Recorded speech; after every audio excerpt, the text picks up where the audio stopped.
It doesn't belong overseas, it belongs here. This is their resource, their economic resource. You can't just go and take someone's intellectual property and commercialise it and leave them with nothing.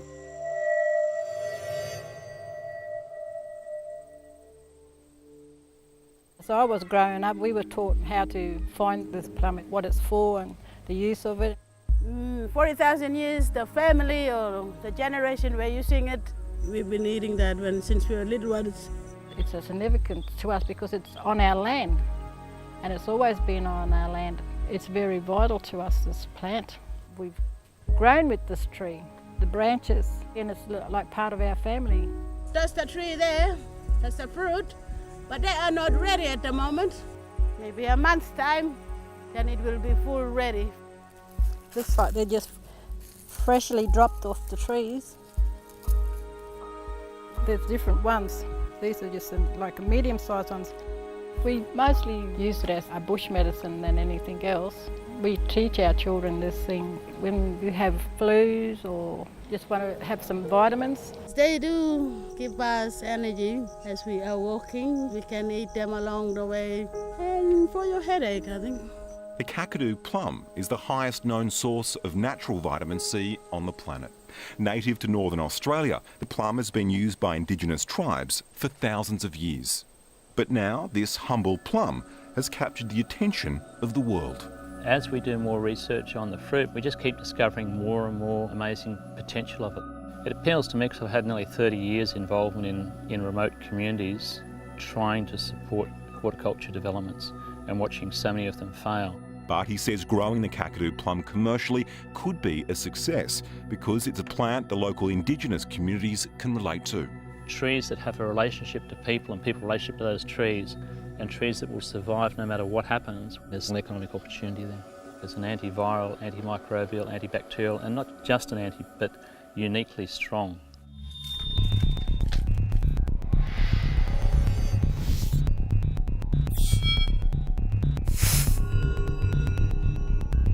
Got this fruit with all these medicinal qualities.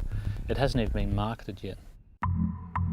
Edith Cowan University in Western Australia has been studying the plum's effectiveness in treating Alzheimer's. So far, they've had positive results. And it's not just Alzheimer's sufferers that could benefit from uncovering the medicinal properties of the Kakadu plum. In Queensland at Griffith Uni, they've published a paper identifying the potential to help with MS, dementia, Alzheimer's, stomach ulcerations and Crohn's disease. It's hitting so many targets, but it needs clinical trials to prove it up. This is the first drop in the pond of what could be an enormous industry for remote communities. If it's protected. Call over to see Donna Jackson. She'll be picking plums this year, I hope. So I'll drop in a few food grade crates for her to start harvesting into. Hey Dave, how you going? Good, Donna.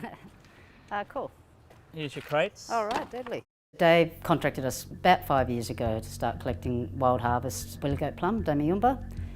So we've done it on and off probably for the last 5 years and hoping to progress that into some sort of other business model where we maybe have an orchard or something like that. Donna Jackson is from the Larrakia Nation. Her community now wild harvests and sells the plum to David Boehm, who processes it and sells it locally.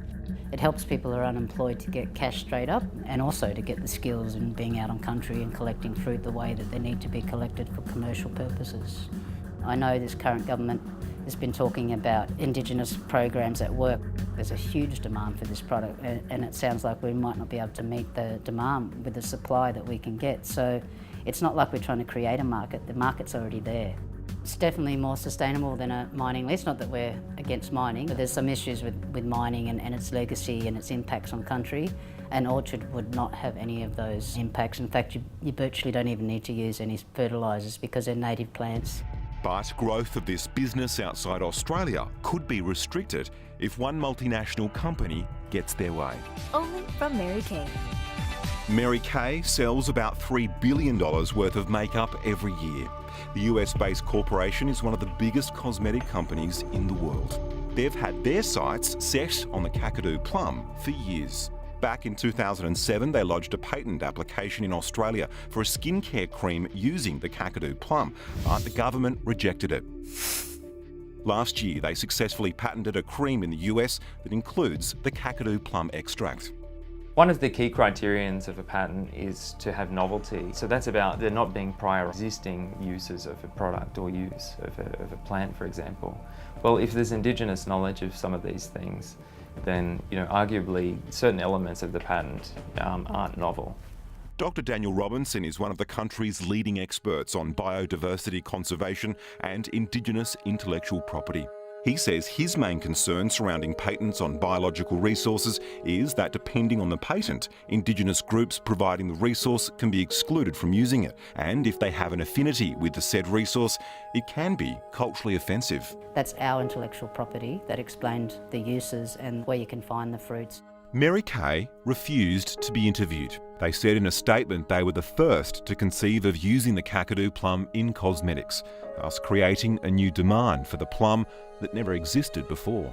There are existing products on the market that have utilised kakadu plum for skincare creams in Australia, and so there's potential for those to be restricted in their market. They may not be able to export to the US. It's the whole northern Australia that could suffer detriment from overseas companies patenting products that come from our knowledge. You can't take something away that you don't own. These plum trees, they don't belong to them. This is part of our life, this is part of our culture. While it is legal to use the extract, if consent wasn't given and benefits weren't shared when the biological resource was obtained, then it could potentially be seen as biopiracy. And I don't know any Aboriginal groups that have been approached by Mary Kay. But in the last decade, there's been a growing trend of big multinationals patenting biological products. For the first time, the country is accusing a multinational company of biopiracy. Monsanto and its Indian collaborators are being prosecuted for stealing brinjal. Monsanto has taken without any conformance with the Biological Diversity Act, and therefore it is biopiracy. Unless you have a strong community group and maybe some legal assistance to challenge these things, it's difficult for us to combat that because we are a small non-government organisation, charitable organisation. We don't have money for lawyers. Where do you think macadamia comes from? A lot of people think it's Hawaiian. It's an Australian native that was taken elsewhere. And now the macadamia industry is South African. And here's an opportunity for Indigenous people to have plant resource that can produce income. And before you know it, we'll see plant orchards all over the world.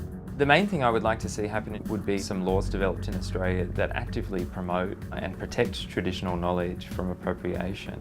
It's partly through lack of knowledge that government don't know about the value that we could have here in our own native plants. When they start realising what the potential of this product is, the size of this industry for Indigenous communities is enormous. It's their future bread and butter.